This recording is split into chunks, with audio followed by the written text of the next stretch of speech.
गणेश जी महाराज की जय। करवा चौथ करक चतुर्थी भी कहा जाता है। कार्तिक मास के कृष्ण पक्ष की चौथ को यह व्रत रखा जाता है।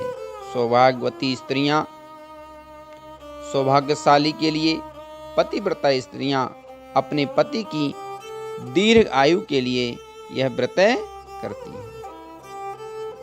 करवा चौथ का व्रत जीवन में सुख समृद्धि आयु आरोग्यता देने वाला है। एकदंताय विद्महे वक्रतुंडाय धीमहि तन्नो दन्ती प्रचोदयात्। गणेश जी महाराज की जय हो। एक चौकी में लाल कपड़ा बिछा करके करवा माता का चित्र रख लें।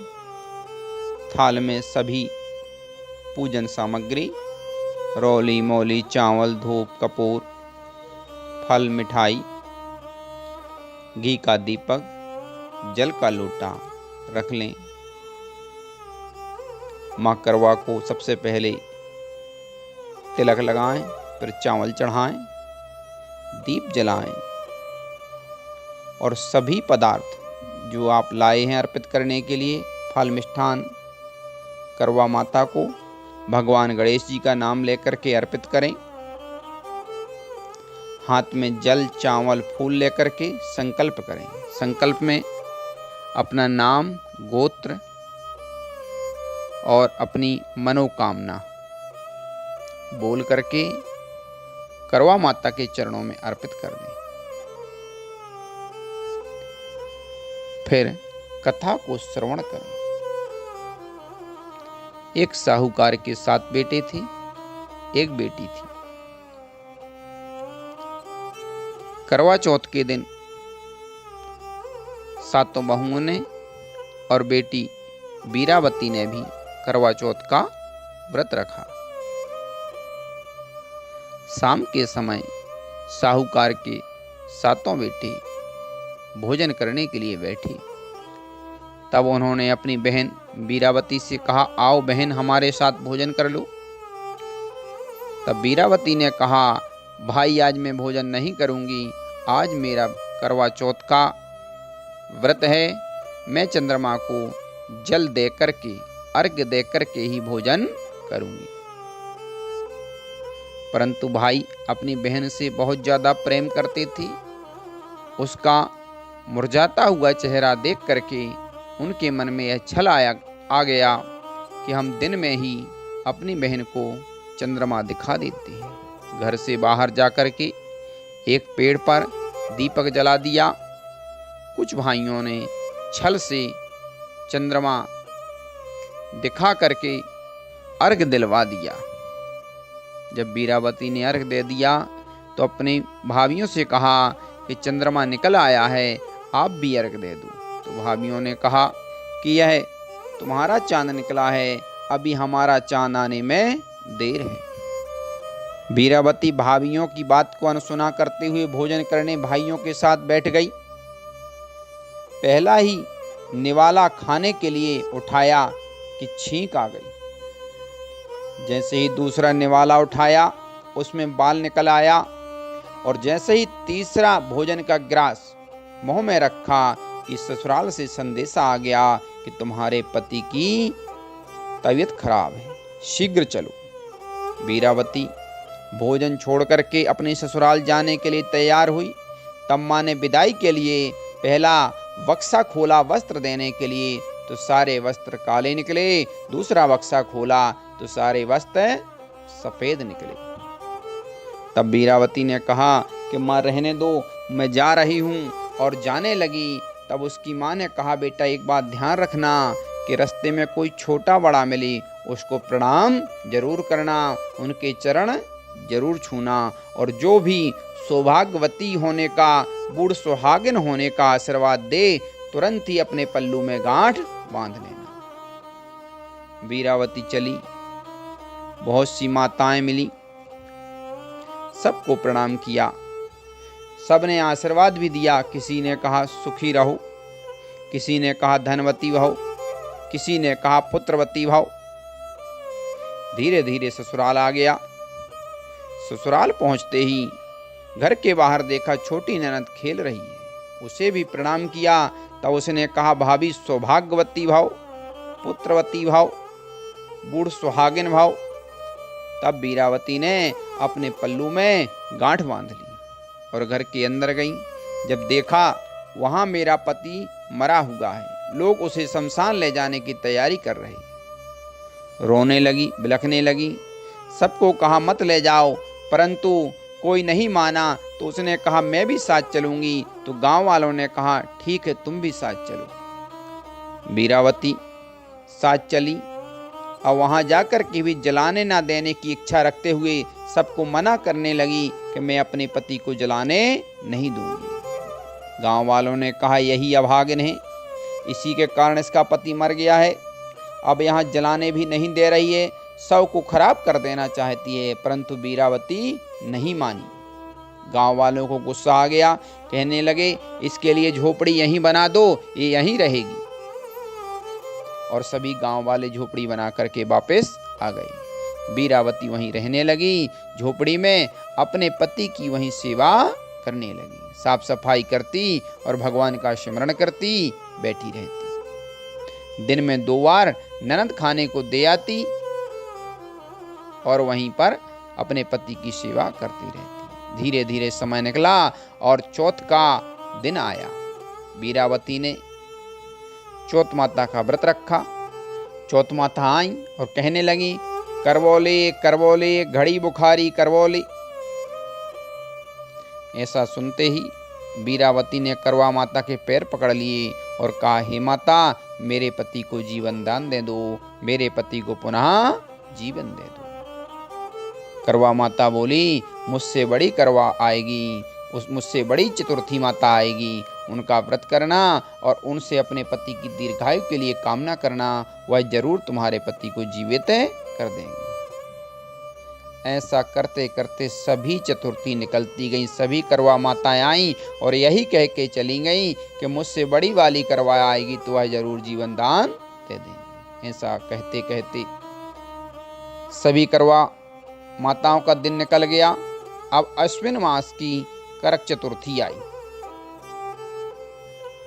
तब वीरावती ने पैर पकड़ लिए, प्रार्थना की।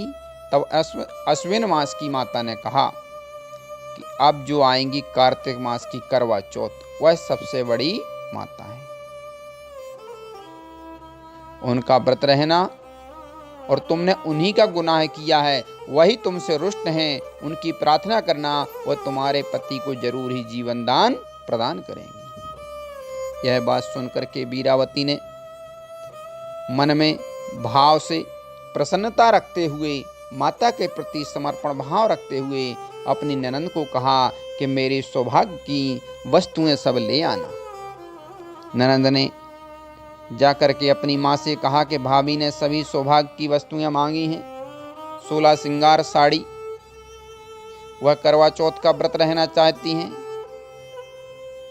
तब सास ने कहा कि वह तो पागल हो गई है, जाके दिया जो उसे करना है कर ले। तब जो है वीरावती की ननद ने साड़ी, करवा, 16 श्रृंगार सब ला करके दिए। भाव से वीरावती ने व्रत रखा।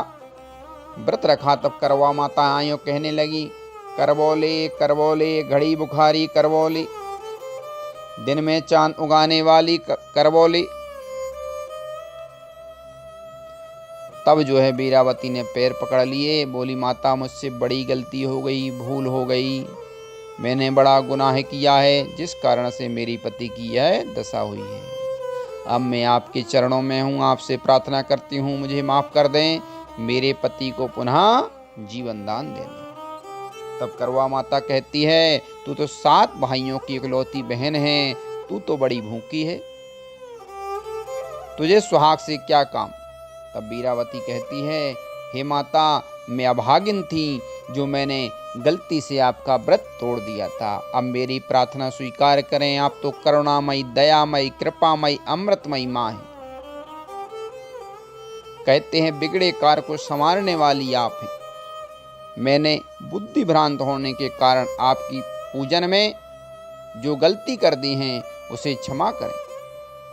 विभिन्न प्रकार से प्रार्थना की। तब करवा माता प्रसन्न हो गई और कहने लगी कि ला मुझे 16 श्रृंगार एक एक करके मेरे को अर्पण कर।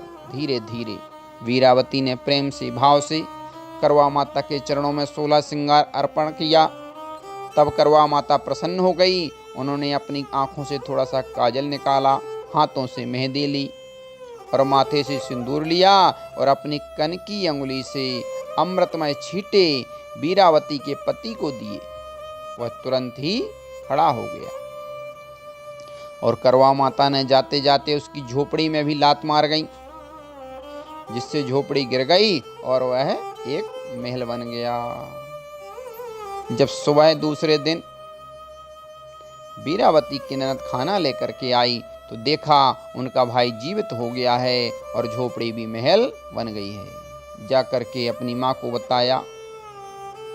पहले तो माँ ने विश्वास नहीं किया। आकर के गाजे बाजे के साथ आकर के देखा कि उनके बेटा जीवित हो गया है, तो घर ले गई।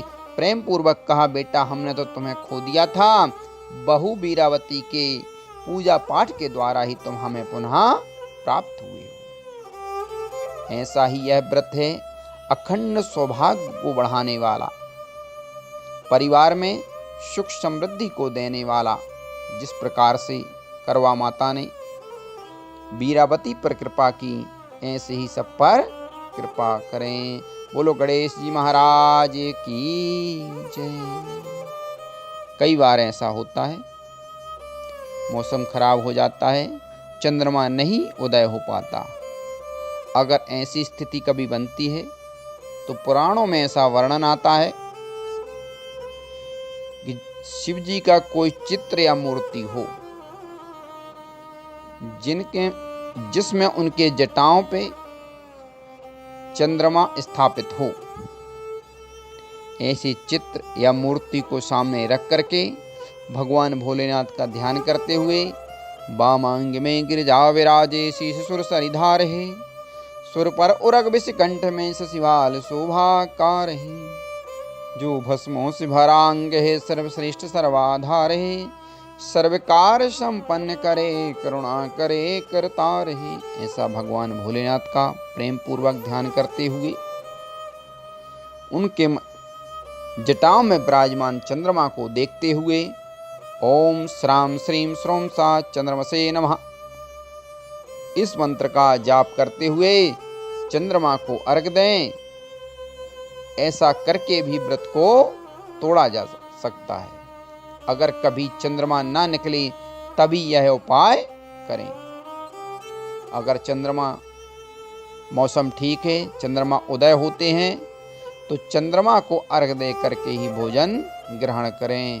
बोलो गणेश जी महाराज की जय।